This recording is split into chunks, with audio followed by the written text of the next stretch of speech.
Segundo livro de Samuel, capítulo 12, versículo de número 20. Quem encontrou faz um barulho. Então Davi se levantou da terra, e se lavou, e se ungiu, e mudou de roupas, e entrou na casa do Senhor, e adorou. Então foi à sua casa, e pediu pão, e lhe puseram pão, e comeu. E disseram-lhe seus servos: que é isso que fizeste? Pela criança viva jejuastes e choraste, porém depois que morreu a criança, te levantaste e comeste pão. E disse ele: vivendo ainda a criança, jejuei e chorei, porque dizia: quem sabe se Deus se compadecerá de mim e viverá a criança. Porém agora que está morta, por que jejuaria eu? Poderei eu fazê-la voltar? Eu irei a ela, porém ela não voltará para mim. Então consolou Davi a Betseba, sua mulher, e entrou a ela, e se deitou com ela, e ela deu à luz um filho, e chamou o seu nome Salomão, e o Senhor o amou. Senhor Deus, a tua palavra é santa, viva e poderosa. A palavra do Senhor traz cura, isso é verdade mesmo. Já temos provado disso. A palavra do Senhor traz renovo, traz fortalecimento. A palavra do Senhor traz direção. A palavra do Senhor abala quando precisa abalar, causa um terremoto quando necessário é. Mas a palavra do Senhor também consola quando o Senhor decide que é assim que tem que ser. Eu não sei o que o Senhor decidiu acerca de cada vida aqui na individualidade, mas eu sei que ninguém precisa sair daqui do mesmo jeito que entrou. Mas para tanto, Senhor, esse povo que aqui está, abre o coração para receber aquilo que não pode ser dado por mim, mas que vem da parte do Senhor. Fala, Pai, teus filhos ouvem, em nome de Jesus, amém? Pode sentar aí.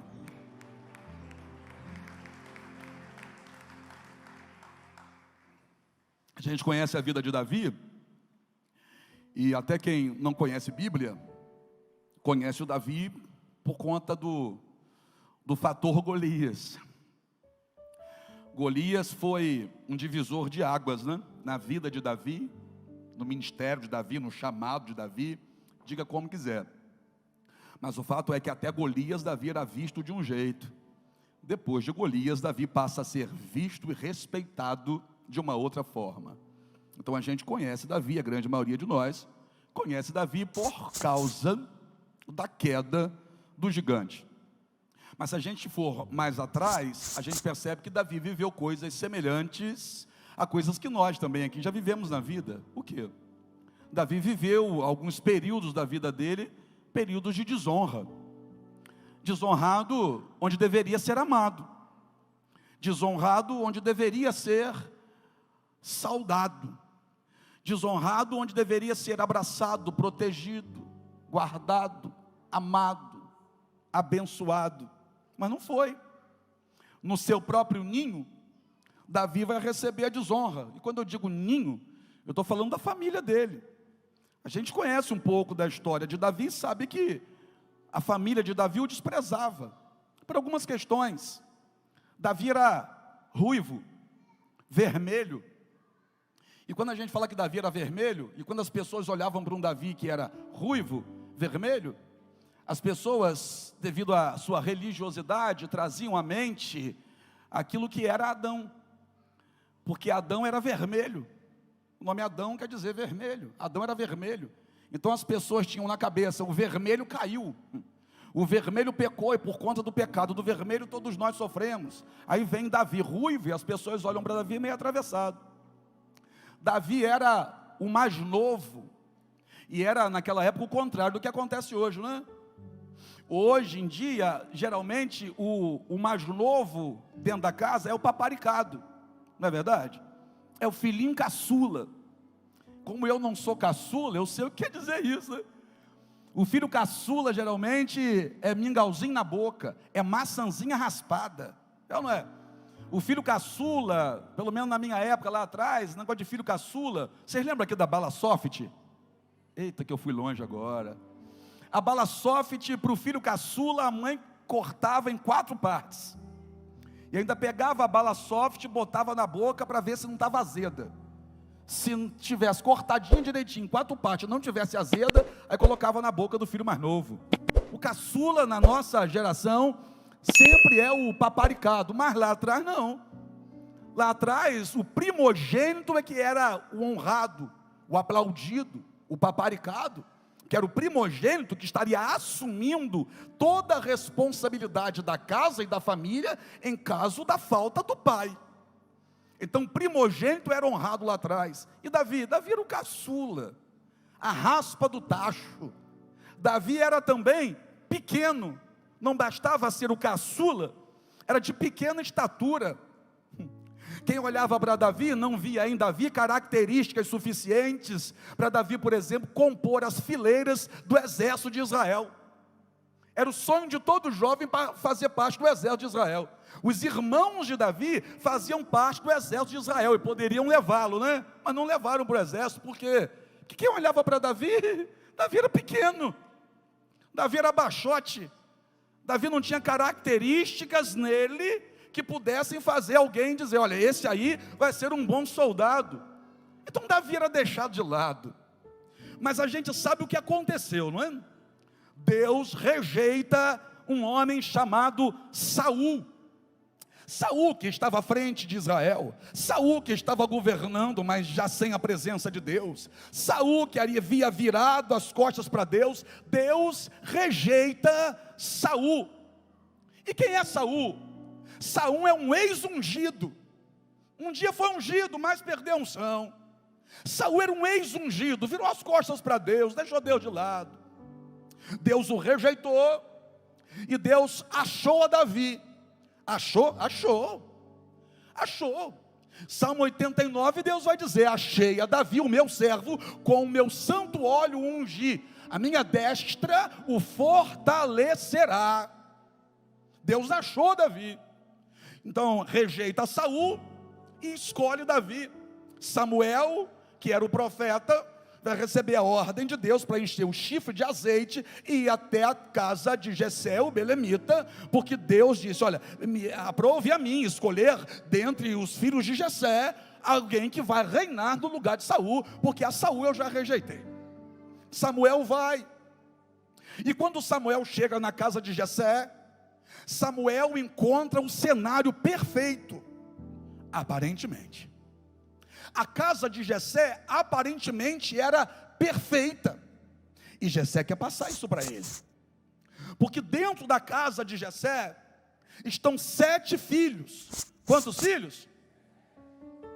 O arco celeste tem 7 cores, a semana tem 7 dias, o candelabro tem 7 hastes, Naamã mergulhou 7 vezes no Jordão, o povo rodeou 7 dias as muralhas. 7, você sabe, na Bíblia é o número da perfeição, da totalidade, sim ou não? Então Samuel chega na casa de Jessé, e Jessé vai colocar diante de Samuel 7 filhos. Era como se Jessé estivesse dizendo para o profeta, a minha casa é perfeita, a minha casa foi contemplada por Deus com a perfeição, eu tenho 7 filhos aqui, é um número da perfeição. Só que a gente sabia que não era verdade isso. Nem tudo aquilo que parece é. Jessé queria passar uma casa perfeita, mas de perfeita a casa dele não tinha nada. Jessé queria passar uma aparência que a família dele era uma família perfeita, mas família perfeita não rejeita ninguém, família perfeita não despreza um ao outro, família perfeita não fica um brigando contra o outro, um guerreando contra o outro. Família perfeita não rejeita alguém porque se acha melhor do que esse alguém. A casa parecia perfeita, assim como nos dias de hoje também é. Você já reparou que no Instagram todo mundo é feliz? Todo mundo é feliz, todo mundo viaja, todo mundo tem carro, todo mundo é bonito por causa dos filtros. No Instagram todo mundo é bonito, é feliz, tem dinheiro, tem uma família abençoada. Mas será que é? Será que tudo aquilo que a gente vê é de fato o que parece ser? Bom, na casa de Jessé não era. porque vão passar todos os sírios que ele manteve em casa na frente de Samuel. Quando vem o primeiro é Eliabe, é o mais forte, é o maior, é o primogênito. Aí Samuel olha e diz assim, ó, certamente estou diante do escolhido do Senhor. Deus vai no ouvido de Samuel e diz, errou, porque esse aí eu já rejeitei, esse aí não é esse aí não. E Deus vai usar uma palavra ali que é meás, coração altivo. Por conta do coração orgulhoso que ele tem, eu não escolhi ele. Passa o primeiro, passa o segundo, passa o quinto, o sexto, passa os 7 que estão em casa.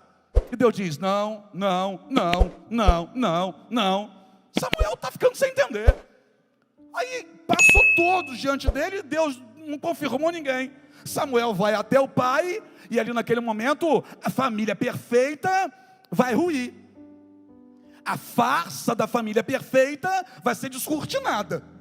Porque Deus, através de Samuel, há uma pergunta para Jessé: acabaram os mancebos? Acabaram os filhos? Ou seja, tem alguma coisa errada aqui. Aí Jessé vai dizer, não, falta um menor. Nem pronuncia o nome, ó. Não, falta um menor, que está no campo apacentando as ovelhas. Era hora do almoço. Samuel vai dizer assim, ó, ninguém se assenta à mesa antes dele chegar. Vai chamar ele, vai chamar esse aí. Você entendeu que é a hora do almoço, sim ou não?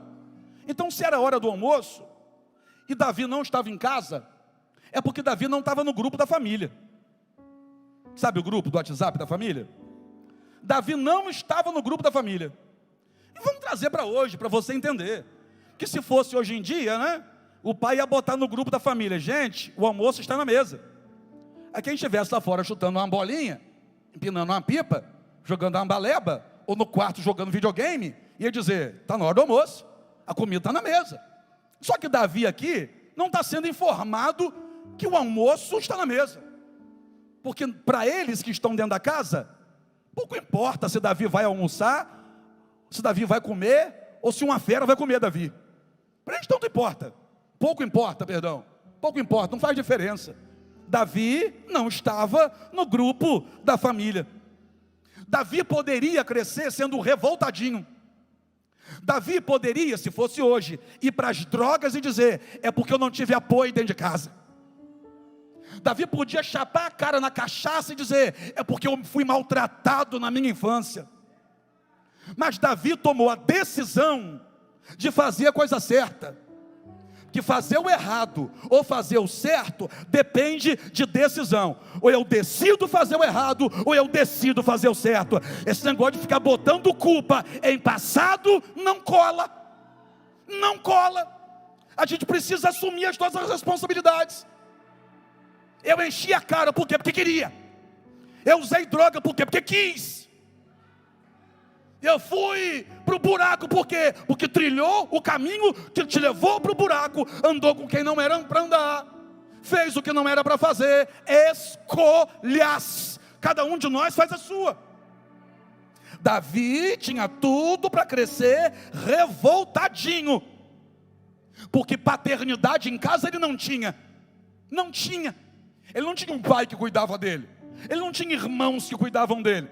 Mas é nesse contexto que Davi vai compor o Salmo 23. E o que ele diz? Como é que ele começa o Salmo 23? O Senhor é o meu pastor. Se o meu pai não cuida de mim, eu tenho alguém que cuida de mim. Se os meus irmãos não cuidam de mim, eu sei que tem alguém que está cuidando de mim. Se alguém não se preocupa comigo, eu sei que tem alguém que não se esquece de mim. O Senhor é o meu pastor. Davi tem a certeza, eu tenho um Deus que cuida de mim. Quando você abre a Bíblia no Antigo Testamento, chama um Deus de Senhor, chama um Deus de Criador, chama um Deus de Rei, Marcelo. Mas Davi é a única pessoa do Antigo Testamento que chama Deus de Pai. Que isso? Abraão é amigo.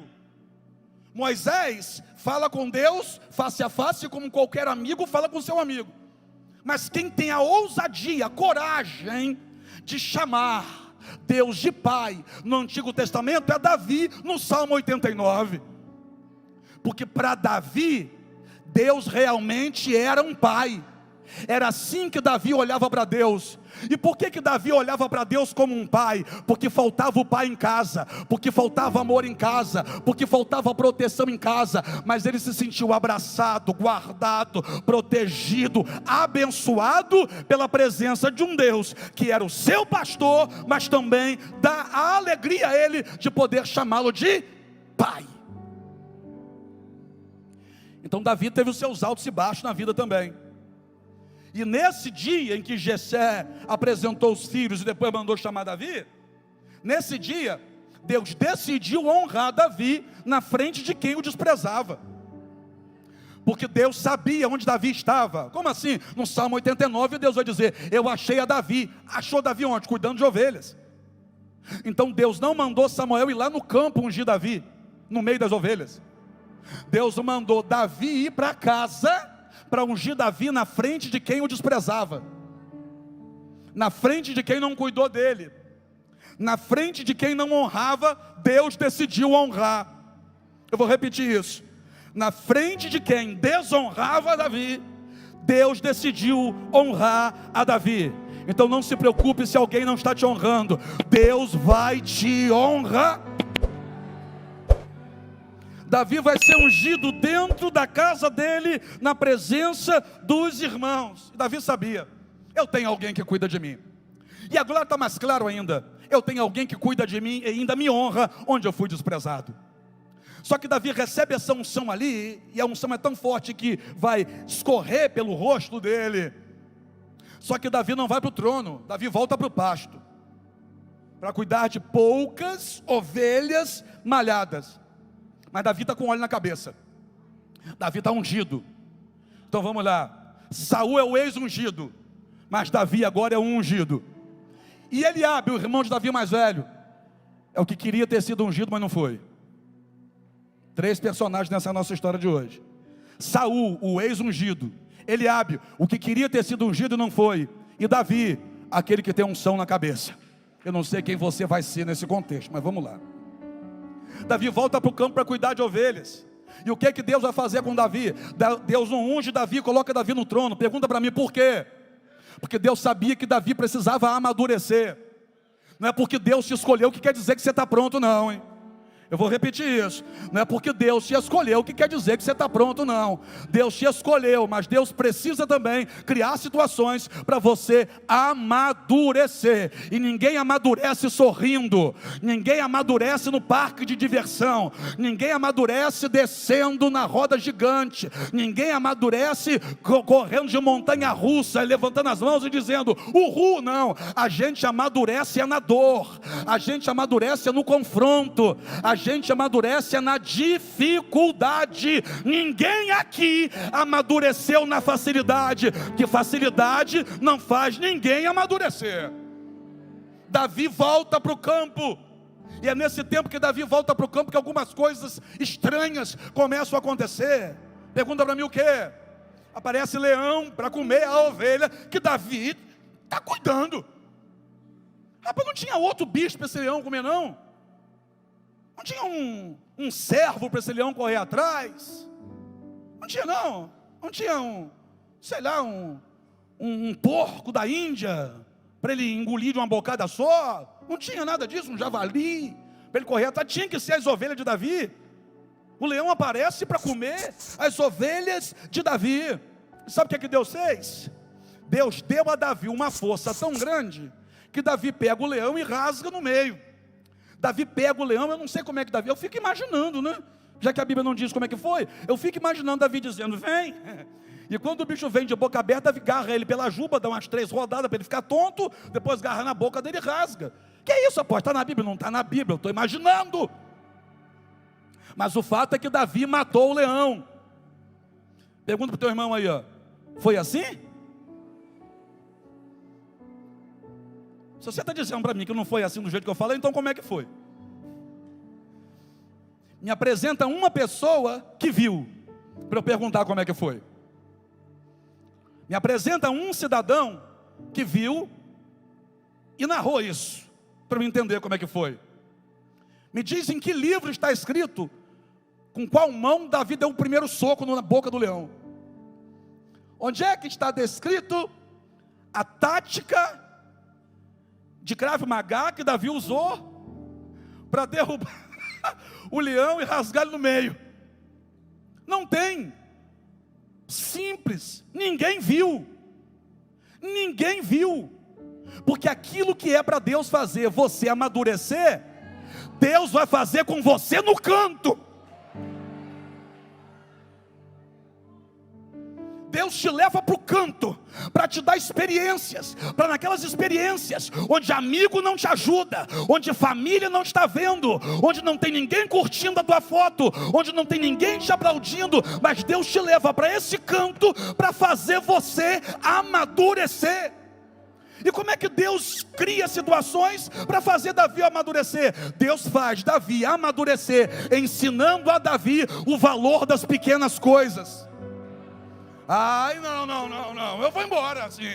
Deus faz Davi amadurecer, ensinando a Davi o valor das pequenas coisas. É um leão e uma ovelha malhada. Ele se coloca na frente da ovelha malhada e diz: na minha bichinha malhada, tu não toca não, rapaz. Davi mata o leão por causa de uma ovelha malhada. Quanto é que valia uma ovelha malhada naquele tempo? Quase nada. Mas para Davi valia muito. Era pouco, mas era dele. Era pequena, mas era dele. Era malhada, mas era dele. E estava ali, então estava sobre o cuidado dele. Davi poderia deixar o leão devorar aquela ovelha e depois ir embora, calmo, para fazer sua digestão no mato. Pelo menos com ovelha dentro da barriga, ele não comeria Davi. Mas Davi se coloca na frente e diz: na minha ovelha não vai tocar. É por isso que tem momentos da sua vida que ninguém aparece para te ajudar. E o que é que Deus está fazendo comigo? Está fazendo você amadurecer. Como assim? Fazendo você enfrentar as suas guerras. Porque ninguém amadurece passando a responsabilidade para outro. Ninguém amadurece querendo que os outros paguem a sua conta. Ninguém amadurece pedindo que os outros façam o que quem tem que fazer é você.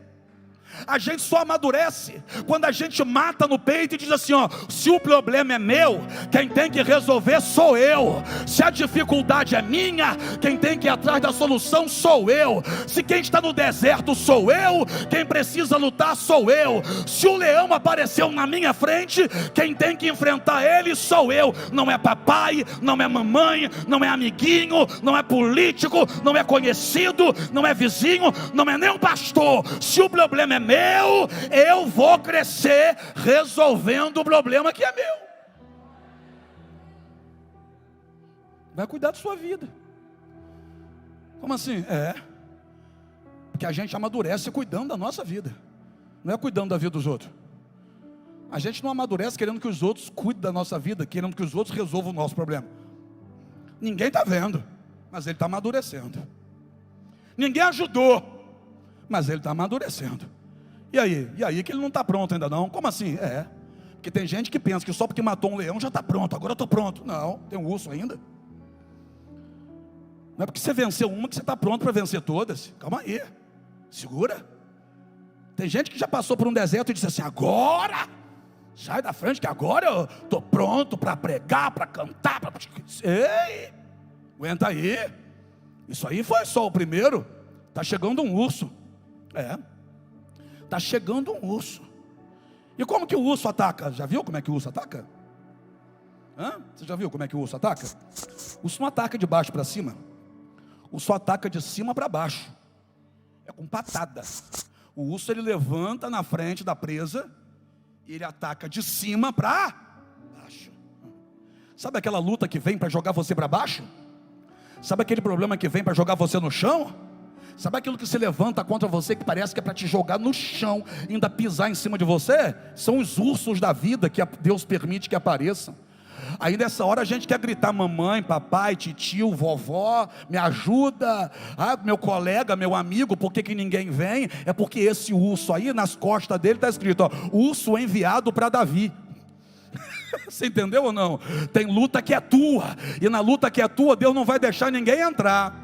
Deus não deixou ninguém entrar na luta contra o leão. Deus não deixou ninguém entrar na luta contra o urso. Por quê? Porque Deus olhou para Davi e decidiu: eu escolhi ele, mas agora eu vou fazer ele crescer. Eu escolhi esse menino, mas agora eu vou fazer ele amadurecer. Eu escolhi esse garoto, ungi esse garoto, e agora eu vou preparar ele para coisa maior do que ele pode imaginar. Quem está comigo?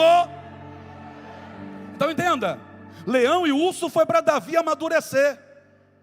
E tem luta que tu está enfrentando aí, que é para você amadurecer. É por isso que não aparece ninguém. É por isso que ninguém está vendo. Você tenta contar e ainda duvidam de você.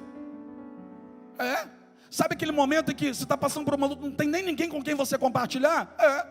São lutas que a gente enfrenta sozinho, sem que ninguém saiba. E isso serve para a gente amadurecer. Mas aguenta um pouquinho, que já já Deus vai mandar algo para te promover.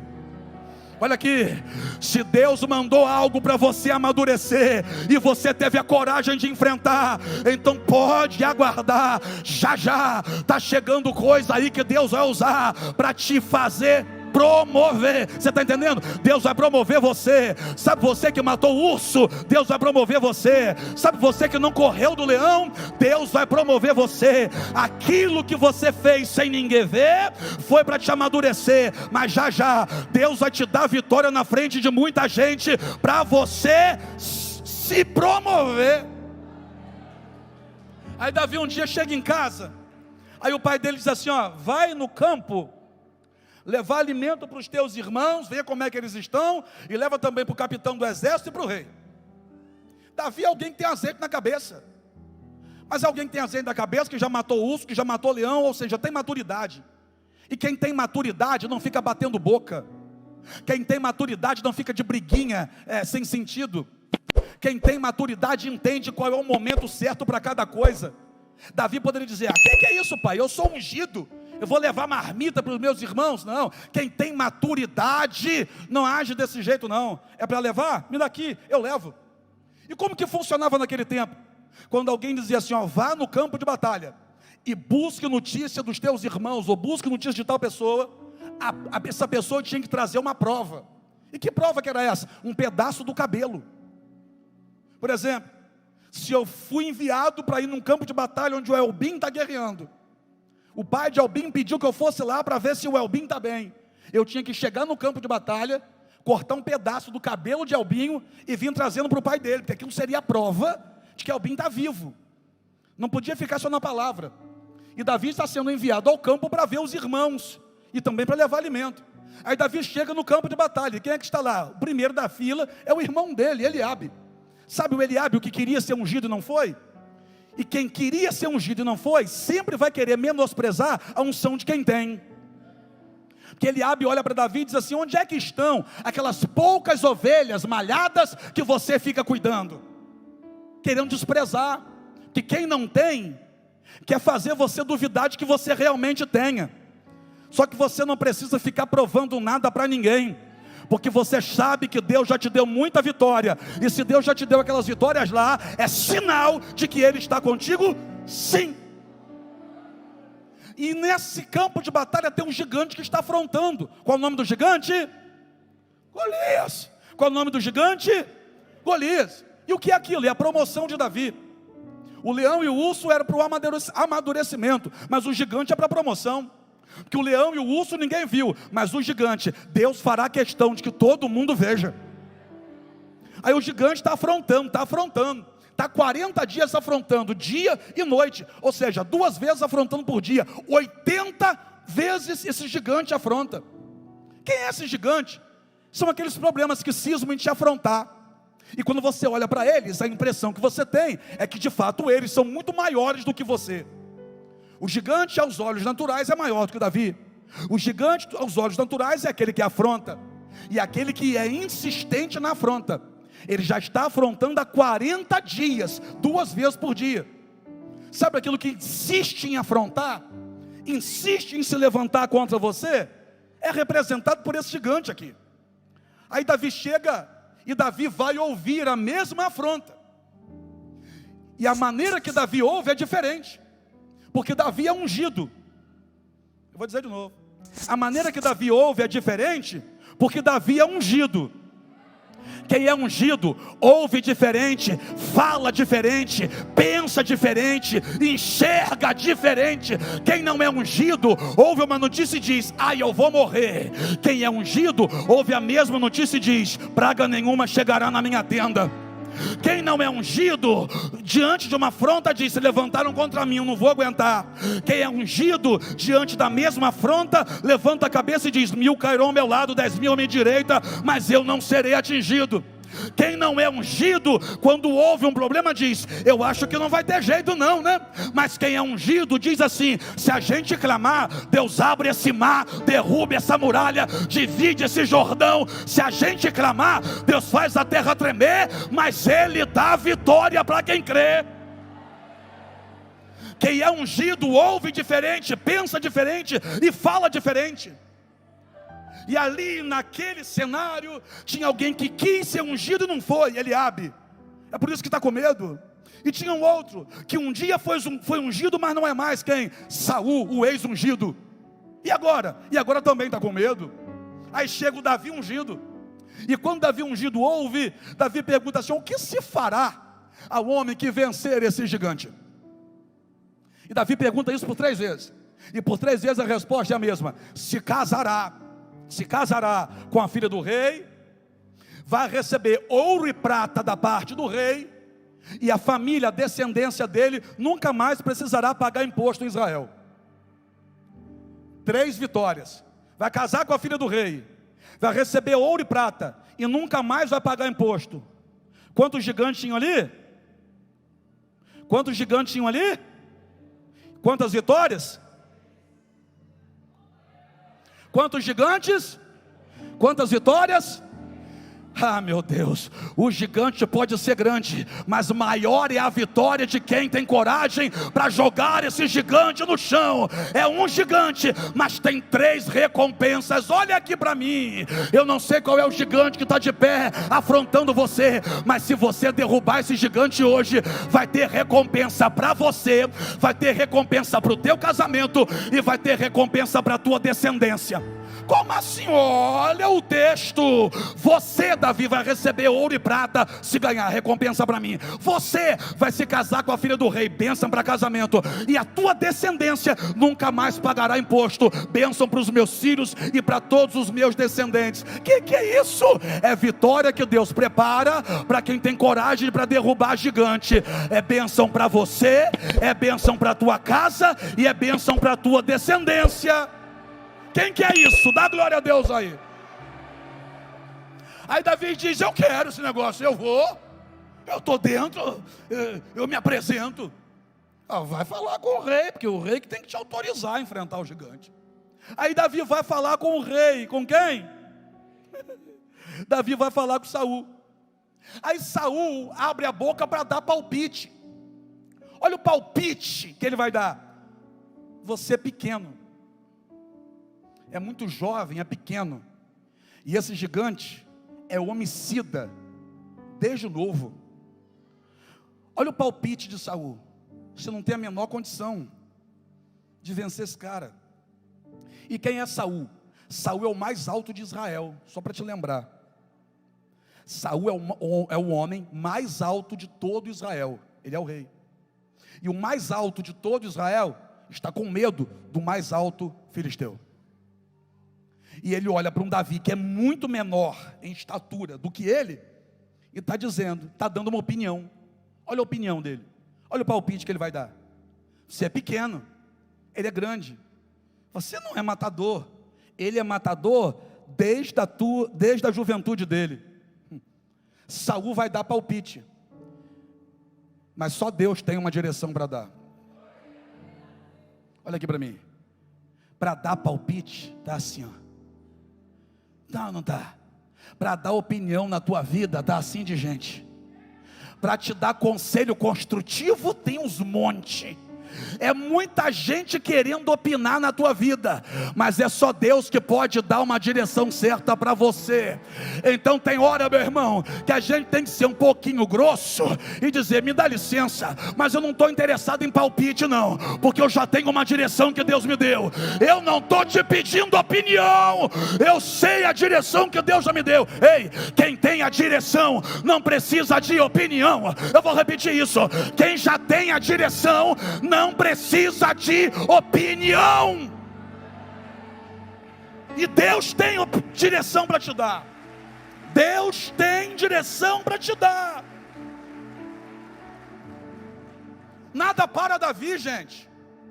Eu vou começar a pregar agora. Você percebeu que o texto que eu li não tem nada a ver com isso, que eu vou começar a pregar agora, mas precisava construir a história para chegar aqui e dizer para você que o leão não derrubou Davi, o urso não derrubou Davi, perseguição de irmão não derrubou Davi, opinião de Saul não derrubou Davi, o gigante Golias não derrubou Davi. Davi foi para cima dele, derrubou ele, ainda subiu dele e arrancou a cabeça dele. E só para fechar a introdução, lembra que eu falei que quando um pai mandava alguém olhar os irmãos no campo, tinha que trazer um pedaço de cabelo cortado do irmão, para provar que o irmão estava bem, sim ou não? Davi nesse dia, Edivaldo voltou para casa. Só que você não viu no texto Davi pegar um cabelo de Eliabe, e Eliabe era irmão dele. E Davi não cortou um pedaço de cabelo de Eliabe para provar para o pai que Eliabe estava vivo. Pergunta para mim, Edivaldo, por quê? Porque não precisava. Porque Davi não volta para casa com o cabelo de Eliabe, mas volta para casa com a cabeça de Golias na mão. Eu fico imaginando Davi chegando em casa: pai, voltei, está tudo bem. Está tudo bem como? Cadê? Seus irmãos? Estão bem. Mas estão bem como? Cadê o cabelo deles? Me prova aqui que seus irmãos estão bem. Pai, não trouxe não. Ai meu Deus, seus irmãos morreram. Não, meu pai, mas aquilo que estava tentando matar meus irmãos, eu matei, está aqui. Aleluia! Ei, você vai voltar com muito mais do que aquilo que você vai receber. Você vai voltar com mais. Você vai voltar com mais. Então vamos lá, Welber. O leão não derrubou Davi, o urso não derrubou Davi, a afronta dos irmãos não derrubou Davi, a ingratidão ou o desprezo do pai não derrubou Davi, a opinião de Saul não derrubou Davi, o gigante Golias não derrubou Davi, mas Davi caiu. Esse Davi que parecia ser o incaível, coloca no dicionário uma palavra nova, não existe essa palavra. O Davi que parecia ser o incaível, gente, vão me detonar na internet agora, caiu. Caiu, quem derrubou? A ociosidade. Porque a Bíblia vai dizer que no tempo em que os reis iam para as batalhas, Davi ficou no seu palácio e acordou por volta de 2 horas da tarde. Quando matava leão, não acordava 2 horas, porque quem acorda meio-dia não mata leão não, tá? Eu vou falar. Quem acorda meio-dia não mata leão não, hein? Quem acorda meio-dia não mata urso. Quem acorda meio-dia não derruba gigante. Quem acorda meio-dia não dá certo na vida. Aí nesse dia Davi decidiu acordar 2 horas da tarde. Não foi para a batalha. Os reis estão na batalha e Davi decidiu ficar em casa, ócio, sem fazer nada. Davi naquele dia, ao invés de enfrentar as batalhas que ele tinha que enfrentar, Davi decidiu ficar dando uma olhadinha no TikTok. E quando Davi começou a rolar lá, TikTok tem feed também? Tem feed TikTok, sim ou não? Ah, tem? Sabe tudo, hein, crente? Davi naquele dia decidiu dar uma olhadinha no TikTok. E quando Davi estava olhando o TikTok, quem que Davi viu no TikTok? Betseba. Davi viu Betseba gravando um videozinho no TikTok. Ele viu. E quando ele viu, ele disse: jeitosa ela, né? Jeitosa. Agradável essa dança. Interessante. Vou mandar um áudio para ela. Davi manda um zap para Betseba. Mandou um zap. Poxa, está doido? Não, irmão. Deixa eu então falar como você quer que eu fale. Davi estava no seu palácio, 2 horas ele acordou, tirou as remelas dos 2 olhos, foi lá para a sacada, debruçou e olhou para o lado de fora. Quando Davi olhou para o lado de fora, lá nos fundos, que não tinha que estar olhando coisa nenhuma, ainda mais naquela hora, Betseba estava se banhando. Betseba estava tomando um banho lá e gravando um vídeo de TikTok também, mas estava tomando um banho. Davi olhou e disse: eu quero essa mulher. Davi manda alguém sair do palácio e lá do outro lado para pegar aquela mulher e levar para dentro do palácio dele. Só que essa mulher é casada. Aí Davi vai ficar com essa mulher casada, e essa mulher ficou grávida. E quando Davi foi informado que essa mulher ficou grávida, Davi conspirou para matar o marido dela. Coloca o marido dela na frente da batalha para ele morrer. O cidadão morreu. E esse filho aqui nasce o filho de Davi com Betseba. Davi caiu. Esse Davi que a gente tem como herói caiu. Esse Davi que a gente tem como cara caiu. O matador de leão, de urso, de gigante, o camarada que desfila com a cabeça de um gigante na mão, caiu, perdeu para a ociosidade, para a falta do que fazer, né? Ficou de cara para cima, caiu. Só que é o seguinte, irmão, Deus não desistiu de Davi. Agora os religiosos vão ficar doidos comigo na internet. Deus não desistiu de Davi. Olha para alguém e diga assim, ó, se Deus não desistiu de Davi, de você também não desiste não. Aleluia, você que está na tua casa, quem sabe com vergonha de entrar dentro de uma igreja, Deus não desistiu de você. Aí a gente chega no texto que a gente leu. Por quê? Porque o menino ficou doente. Essa criança nasce e adoece. E agora Davi vai orar. Davi vai orar, pedir a Deus que tenha misericórdia. Davi fica jejuando e orando por 7 dias. 7 dias sem tomar banho, sem comer pão, sem se levantar do chão, só de joelho e orando. 7 dias pedindo a Deus para poupar a vida dessa criança. E no final de 7 dias, a criança morre. Só que está todo mundo com medo de dizer para ele que o menino morreu. Porque o menino doente, ele já está desse jeito. Se ele souber que o menino morreu, ele vai se revoltar. Só que Davi percebe que estão cochichando ao redor dele. E Davi nunca foi destes que foge de dificuldade. Não. Davi, percebendo que tem alguma coisa errada, Davi pergunta ao primeiro que aparece: o menino morreu? Dizem assim para ele, ó, o menino morreu. Dizem isso para ele e ficam apavorados, com medo agora da reação de Davi. E agora? Agora Davi desvia de vez. Agora Davi se levanta contra Deus. Agora Davi vai para o mundo. Agora Davi se revolta. Agora Davi se mata. Agora Davi faz o quê? Davi se levantou, foi para casa, tomou um banho, trocou de roupa, jogou um perfume por cima, foi para a casa do Senhor. Eu vou repetir: foi para a casa do Senhor. Eu vou dizer mais uma vez só, porque tem gente aqui que está sofrendo, mas veio para a casa do Senhor. Então isso é bálsamo para você também. Eu vou dizer mais uma vez: foi para a casa do Senhor. Dá para entender que Davi não se perdeu por aquilo que ele havia perdido? Cuidado para você não se perder por causa de coisas que a vida tirou de você. Tem gente que se perde quando perde alguma coisa. Tem gente que se perde quando perde aquele emprego. Se perde. Tem gente que se perde quando perde aquele namorado. Se perde. Tem gente que se perde quando perde um carro, quando perde uma casa, quando perde dinheiro, toma um prejuízo em alguma coisa, aí se perde. Cuidado para não se perder por causa daquilo que você perdeu. Você pode ter perdido alguma coisa, mas o principal agora é você não se perder. E Davi sabia, só tem um jeito agora para que eu não me perca. Qual?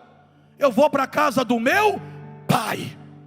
Davi, repito, o único no Antigo Testamento que tem a coragem de chamar Deus de Pai. Então Davi sabia, para me livrar dessa dor, porque está doendo, irmão, estava doendo dentro dele, foi tirado algo dele. Davi está sangrando por dentro, Davi está sofrendo, Davi está sentindo dor, mas Davi naquele momento entendeu: para eu suportar essa dor que eu estou sentindo, eu vou na casa do meu Pai.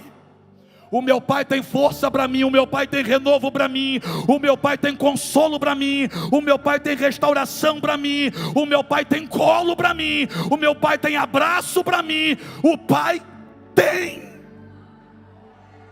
E o que Davi foi fazer? No pior momento, Davi se levanta e diz: eu vou para a casa do meu pai e eu vou adorar a ele.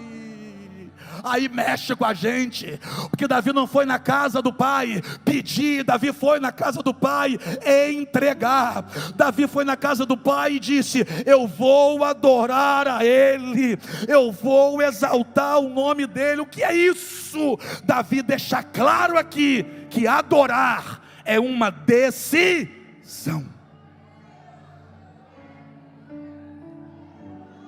Diante de uma dor dessa, ou você murmura ou você adora. Diante de uma dor dessa, ou você desvia ou você adora. Diante de uma dor dessa, ou você desiste ou você adora. Perceba que as possibilidades para a coisa errada são várias, né? Desvia, se mata, se revolta, mas a possibilidade de coisa certa é uma só: adorar ao Senhor. Então olha aqui, ainda que o diabo esteja colocando várias possibilidades na sua frente, para quê? Para você sair, para você desviar, para você se revoltar, para você se entregar a um erro lá fora. Você nessa noite olhou para o céu e disse assim: a minha decisão é ir na casa do meu pai e adorar a ele. Adorar no meio de uma perda é ter que tirar força da fraqueza. Adorar no meio de uma dor como essa é negar a si mesmo. Adorar diante de uma pressão dessa aqui, você pode imaginar a dor que ele está sentindo? Foi o filho que morreu, um filho, a morte de um filho. E mesmo assim Davi reúne o resto de força que tem e vai para a casa do Senhor para adorar ao Senhor. E olha o que acontece depois.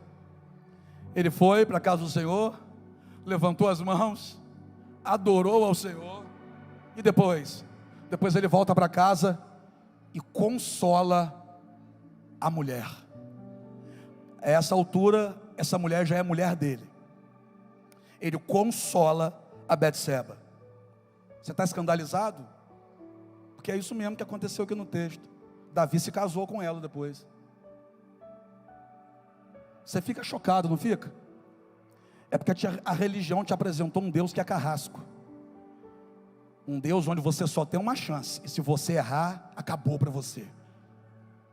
Mas a Bíblia me apresenta um Deus que, se você errar, mas se consertar, Ele te dá uma nova chance.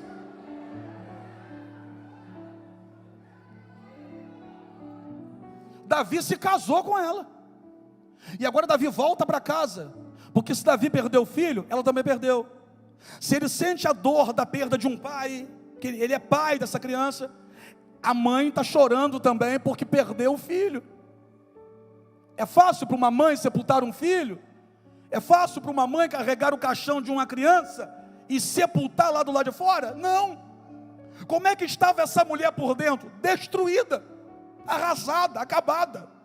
Davi foi para a casa do Senhor, levantou as mãos e adorou. Mas e ela? Ficou em casa. Ficou em casa fazendo o quê? Rindo que não foi, assistindo televisão muito menos. É claro que ela ficou em casa destruída, arrasada, pensando em morrer. Mas Davi estava voltando da casa do pai. Eu vou repetir isso. Davi estava voltando da casa do pai. E na casa do pai, Davi foi consolado. E agora? E agora o Davi que foi consolado chega em casa para consolar. Está no texto, irmão. O Davi que foi consolado na casa do pai, chega em casa para consolar quem ficou em casa. Você está entendendo? Davi não chegou em casa para discutir com quem estava em casa. Davi não chegou em casa para brigar com quem está em casa, dizendo: você tem que ir comigo para a igreja, você tinha que estar lá no culto. Não, Davi foi para casa para abraçar quem ficou em casa, para consolar quem ficou em casa, para fortalecer quem ficou em casa. Está comigo aqui? Davi já estava totalmente consolado? Creio que não. Volto a dizer, foi um filho. Mas então como que Davi volta para casa para consolar Betseba? É que aquilo também fazia parte da cura. Por quê? Quando eu consolo alguém, Deus me consola. Apóstolo, não estou entendendo, vou repetir. Quando eu consolo alguém, Deus me consola. Prova isso, irmão, é só você analisar a Bíblia. Se você for analisar, por exemplo, os 10 mandamentos, os 3 primeiros é em referência a Deus, o 4 é em referência a nós, descanso. A questão do sábado, descanso, aponta para mim, cuidado comigo. E os outros, então vamos lá, ó. Os 3 primeiros é referente a Deus, o 4 é referente a mim, os outros 6 é referente ao outro. Porque Deus, Ele é tão tremendo, que Ele valoriza o meu relacionamento com vocês, até mais nos 10 mandamentos, do que o relacionamento com Ele mesmo. Pronto, agora tem gente que vai dizer que eu desviei. Agora tem gente que vai dizer que eu fiquei doido. Deus valoriza mais o relacionamento com as pessoas. Como assim? É porque não tem como dizer que está bem com as pessoas, se não estiver bem com Deus. Então olha aqui para mim, não adianta você dizer que ama a Deus, mas ferir teu irmão. Não adianta você dizer que ama a Deus, mas maltratar as pessoas dentro da tua casa. Você não está nem amando a Deus e nem as pessoas dentro da tua casa. Agora, quem é cheio do Espírito Santo, chega em casa e abraça, chega em casa e ora por quem está em casa. Você está entendendo ou não? Quem está bem com Deus, quando chega em casa, intercede pelo marido, intercede pela esposa, não bate de frente. Quem está bem com Deus, abraça o filho, não dá coça no filho, abraça o filho. Quem está bem com Deus, consegue estar bem com os outros. Então, se eu estou bem com pessoas, é sinal que eu estou bem com Deus. Ele volta para casa, consola Betseba. Ih, lascou, eu sei que está aqui, né? Consola Betseba, vai para a cama com ela. Que é isso, apóstolo? Foi, está na Bíblia, você não viu não? Você não viu que está na Bíblia não? Consola Betseba, se deita com ela, faz um filho nela. Aí o texto vai dizer que nasce, e o nome dele é Salomão. Qual o nome dele? Você pode falar mais forte? Qual o nome dele, para a gente terminar? Por que eu pedi a você para falar mais forte? Porque Salomão foi o rei que sucedeu Davi. Rapaz, o filho de Davi com Betseba? O que é isso? Relampejo da graça no Antigo Testamento. Olha aqui, crente do século 21, para de querer se colocar no lugar de Deus e julgar pessoas. Porque se fosse um de nós no lugar de Deus ali atrás, ia degolar Betseba e jogar Davi de um precipício. Mas Deus consolou Davi. Davi chega em casa, consola Betseba, que agora é mulher dele, tem mais um filho com ela. O nome do filho é Salomão. E o que era Salomão? Pergunta para mim o que? Uma chance que Deus deu a Davi para consertar aquilo que ele errou a vida inteira. Porque Davi como pai errou com Aminon, Davi como pai errou com Tamar, Davi como pai errou com os outros filhos dele. Davi errou com Absalão, nunca disse eu te amo para Absalão, mas quando nasce Salomão, Davi agora está transformado. Quando a gente abre o livro de Provérbios, fica claro que Davi andava de mão dada com Salomão, ensinando muita coisa para Salomão. O que era Salomão? É uma nova chance que Deus estava dando para Davi, depois de uma queda. Eu vou repetir isso. O que era Salomão? Uma nova chance que Deus estava dando para Davi, depois de uma queda. Porque o maior problema não é cair, mas é permanecer no chão. Mas de fato, nessa noite, não importa como você chegou aqui, pode ter chegado de pé, ou pode ter chegado caído, mas Deus te segura, te levanta e te diz: eu não desisto de você. Olha para alguém, para a gente encerrar, e diga assim: ó, o seu Salomão vai nascer.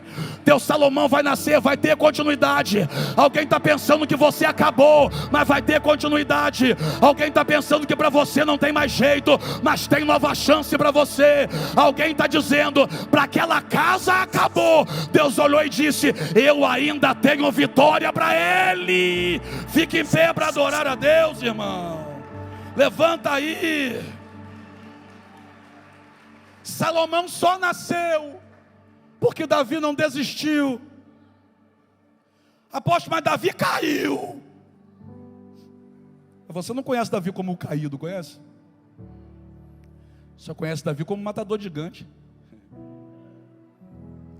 Você conhece Davi como um homem segundo o coração de Deus. Por quê? Por conta daquilo que está escrito no Salmo 139. O que é? No Salmo 139, Davi vai dizer que a história dele estava sendo escrita por Deus antes mesmo dele nascer. Então quem estava escrevendo a história de Davi era Deus. É verdade que teve um momento que Davi pegou a caneta da mão de Deus, e quando ele fez isso deu errado, ele caiu. Mas quando ele devolve a caneta para Deus, Deus continua escrevendo a história dele. E quando Deus é que está escrevendo a nossa história, os nossos sucessos sempre vão se sobrepor aos nossos fracassos.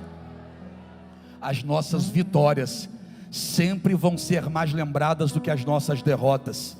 Deixa Deus escrever tua história hoje. Deixa Deus te pegar pela mão e mudar a tua vida.